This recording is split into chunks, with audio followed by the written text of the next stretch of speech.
My name is Clara, a 32-year-old woman who, once a firm believer in fairy tale endings, saw her life take an unexpected turn 3 years ago when I met Mark, the man who would eventually become my husband. Our story unfolds as a journey of love, trust, and eventual betrayal against the backdrop of what seemed like a perfect marriage. It all began on an ordinary Tuesday morning when fate led me to the corner cafe, a John Grisham novel in hand, lost in the world of legal thrillers. That's when Mark entered, immediately noticeable with an air of confidence and a warmth in his smile that felt inviting. "Hey, is that Grisham's latest?" he asked, nodding towards my book, his friendly voice tinged with genuine curiosity. "Yeah, just started it. He's always a good read," I responded, pleasantly surprised by the ease of our conversation. We delved into discussions about our favorite authors, and our conversation flowed effortlessly. In the weeks that followed, Mark and I grew closer. Our shared interests in music, particularly old jazz, and a mutual love for exploring hidden bookstores around the city cemented our bond. Mark was charming, respectful, and attentive, and each encounter felt like catching up with an old friend. One evening, as we walked along the river, Mark's tone turned serious. "Clara, I've never felt this way before. I think I'm falling for you," he confessed under the dim glow of the streetlights. His words sent a rush of warmth through me, and I admitted, "I feel the same, Mark. You're unlike anyone I've ever met." 6 months flew by, and our relationship only grew stronger. During a cozy dinner at my apartment, Mark proposed, and there was no hesitation in my yes. I loved him, and I believed in our future together. The joy of our engagement, however, was soon met with apprehension as the time came to meet Mark's parents. His mother, Linda, was a stern woman with piercing eyes that seemed to judge my every move, while his father was more amiable but carried an undeniable seriousness, especially regarding the institution of marriage. During a formal dinner at their house, Mark's father brought up the subject of a prenuptial agreement. "It's just practical," he stated matter-of-factly. The request caught me off guard, but given my past experience with a cheating ex-boyfriend, I understood the necessity. "I agree, but I have a condition," I said, steadying my voice. "If either of us cheats, the cheater owes the other $100,000. Mark's expression was a mix of surprise and respect. "I promise, Clara, I'd never cheat on you," he said earnestly. Our wedding was a beautiful affair, filled with laughter, dancing, and promises of forever. The first year of our marriage felt like living in a dream. We traveled to romantic destinations, enjoyed quiet evenings at home, and supported each other's ambitions. Mark was not just my husband. He was my best friend and confidant. After the whirlwind of our wedding, Mark and I settled into married life with an ease that surprised even me. Our first year was like living in a bubble of happiness, untouched by the outside world. Our honeymoon in Paris was a dream, strolling along the Seine as two lovebirds lost in a city of love. "Can you believe we're here?" I inquired of Mark one evening as we observed the Eiffel Tower lighting up. He drew me close and responded, "With you, I can believe anything. This is just the start for us, Clara." Those days were filled with laughter, romantic dinners, and promises of a shared future. Returning home with a suitcase full of memories, our bond felt unbreakable. In our daily routine, Mark would bid me farewell each morning before work, and I'd have dinner waiting for him upon his return. Our conversations stretched late into the night, discussing everything and nothing. One night, while cleaning up after dinner, Mark remarked, "You know, I never thought I'd be this happy doing mundane stuff like washing dishes." I playfully splashed water at him, and he laughed, catching it in his hands. "That's because you've got an amazing wife. It's all about good company," he said. "Absolutely the best decision of my life marrying you." Despite the growing pressure from external expectations, particularly the anticipation of starting a family, our happiness persisted. Linda, Mark's mother, would drop not-so-subtle hints at family gatherings, asking, "So when are we going to hear some good news?" I brushed it off with a joke, but her persistence strained me over time. Mark reassured me, saying, "Don't let my mom get to you. We'll start a family when we're ready, not minutes sooner." Our first year of marriage was magical, celebrated with a quiet dinner at home. Mark surprised me with a necklace I had admired months ago. "Happy anniversary, Clara. Here's to many more years of happiness," he said, his eyes shining with love. As we cuddled on the couch that night, I felt incredibly fortunate. However, as our second year of marriage began, the pressure from Mark's family, particularly Linda, took a toll. It wasn't just about starting a family. Her criticisms infiltrated every aspect of our lives. Linda's disapproval, often hidden in seemingly helpful comments, turned every visit into a nightmare. One afternoon, as I set the table for lunch, Linda walked into the kitchen, eyeing the spread with a disapproving frown. "Is this what you're serving? A bit simple, don't you think?" she remarked, her tone dripping with disdain. Clenching my jaw, I tried to maintain composure. Her critiques extended beyond my cooking, finding fault in everything from house decorations to how I spent my free time.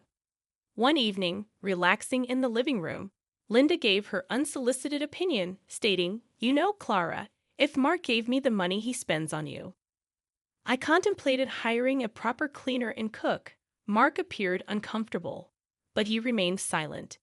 His quiet response felt like a betrayal, and though seething with frustration, I managed to say, "Well, Linda, I'm doing my best here." The hurt intensified as Mark's attitude began to mirror his mother's criticisms, albeit in a more subtle manner.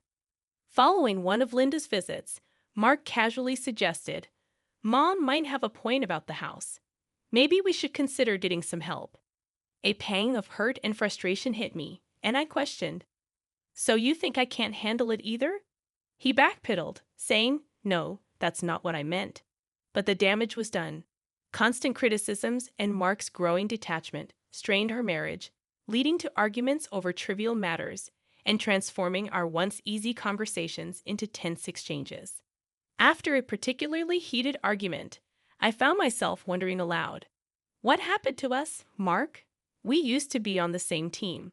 He ran a hand through his hair, looking frustrated, and replied, "I don't know, Clara. Everything feels so complicated now." That night, I went to bed feeling lonely and misunderstood. Linda's insidious comments had invaded not only our home, but also our marriage, making me question whether the love Mark and I shared could withstand this constant barrage of negativity. As the third year of our marriage unfolded, a sense of unease settled in my heart. The once bright flame of our love seemed to flicker under the shadow of doubt and distrust. It all started with repeated phone calls from a name that kept popping up on Mark's phone, Jake. Mark's demeanor changed whenever that name flashed on the screen. One evening, as we watched TV, his phone rang again, and I couldn't help but notice the nervous glance he threw my way. "Who's Jake?" I asked, trying to sound casual, but my heart pounded. "Just a new guy at work, no one important," Mark replied, but his voice was too nonchalant, and his answer seemed rehearsed. Mark's behavior continued to shift. He started coming home late from work with flimsy and inconsistent excuses. His wardrobe underwent a transformation, shifting from casual to sharply tailored suits. One night, as he prepared to leave for another late night at work, I questioned, "Working late again?" noticing his dressed-up appearance. "Yeah, big project," he said without meeting my eyes. "Don't wait up." Frustration boiled over, and I confronted him one day, saying, "This isn't like you, Mark. What's really going on?" My voice trembled with a mixture of anger and fear. Mark sighed, displaying a mix of guilt and annoyance. "I told you, it's just work. Why can't you trust me?" I shot back, "Because you're hiding something. You're never here, and when you are, it's like you're a million miles away." Mark didn't respond. He just grabbed his coat and left, leaving me standing there feeling more alone than ever. That night, lying in our empty bed, I made a decision. I couldn't live in this limbo of doubt and suspicion. I needed to know the truth, whatever it was. The next morning, I called a private detective. It felt like a betrayal, but the constant worry and uncertainty were eating me alive. I needed answers and was determined to get them, no matter what they revealed about the man I thought I knew. The days after contacting the private detective were a haze of anxiety and anticipation. I felt like I walked a tightrope, desperately trying to maintain a semblance of normalcy while my world quietly crumbled around me. Then the call came, shattering my last hope. Mrs. Johnson, we have conclusive evidence. I'm afraid your suspicions were correct. The detective's voice was solemn, heavy with the weight of the news he was delivering. He explained that Mark had been having an affair, and the mysterious Jake on his phone was actually a woman. My heart sank as he detailed their meetings, providing timestamps and photos. It was irrefutable. I sat there, phone in hand, feeling a mix of devastation and vindication. My worst fears weren't just fears anymore. They were cold, hard facts. Despite the pain, I decided not to confront Mark immediately. I needed more than just the evidence of his infidelity. I needed to understand the full extent of his deceit. One evening, as I passed by his home office, I overheard a conversation that chilled me to the bone. Mark was talking to his mother, Linda. "Mom, I'm planning to end it with Clara after your birthday." Mark's voice was cold, devoid of any affection he once had for me. "Oh, that's wise, dear. Make sure she gets me a nice 65th birthday present before you drop the bomb," Linda replied, her voice laced with a callousness that took my breath away. I leaned against the wall, feeling nauseous. Not only was my husband unfaithful, but he and his mother were plotting against me, waiting to use me for one last expensive gift before discarding me. Fueled by a mixture of anger and resolve, I decided to play along. I continued as if nothing was wrong while secretly gathering more evidence of Mark's infidelity. The detective provided me with everything: photos, videos, and even audio recordings. I was building my case, preparing for the moment I would strike back. As I lay in bed each night next to the man who had betrayed me, a plan began to form in my mind. I would wait until after Linda's birthday. I would give them the illusion of victory. Let them think they had outsmarted me. But when they least expected it, I would reveal everything and turn the tables. As Linda's 65th birthday approached, I put on a mask of ignorance, acting as though everything was normal. Inside, I was a cauldron of emotions: anger, betrayal, and a fierce determination to see my plan through. A few days before the birthday, Linda casually mentioned her upcoming celebration during a family dinner. "So, Clara, I'm expecting a grand 65th birthday. You must have planned something special for me," she said with a sly smile, clearly anticipating a lavish gift. Keeping my emotions in check, I replied with faint enthusiasm, "Of course, Linda. I've arranged a dinner at the city's most luxurious restaurant. It'll be a night to remember." Her eyes lit up with glee, not realizing the trap I was setting. "How wonderful! I can't wait. Just a small family gathering, right?" she asked.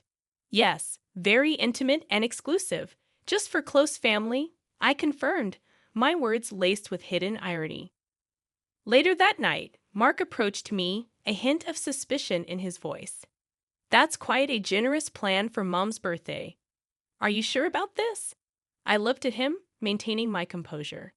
"Absolutely. It's a significant birthday, and I want to do something special for her." Mark seemed appeased, but I could tell he was puzzled by my willingness to indulge his mother. As the day of the dinner drew near, I managed the final arrangements meticulously, confirming the booking under Linda's name, double-checking the guest list, and ensuring everything was in place for the grand evening.